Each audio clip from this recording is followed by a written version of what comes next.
আয় রে আমার কাছে আয় মামনি, সবার আগে আমি দেখি তোকে। দেখি কেমন খোপা বেঁধেছিস তুই, কেমন কাজল দিলি কালো চোখে। আয় খোকো আয়, আয় খোকো আয়।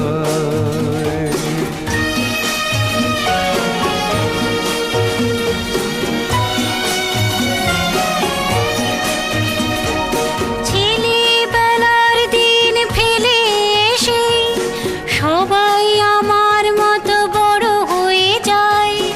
জানি না কজনে আমার মতন মিষ্টি সে পিছু ডাক শুনতে যে পায়। আয় খুকু আয়।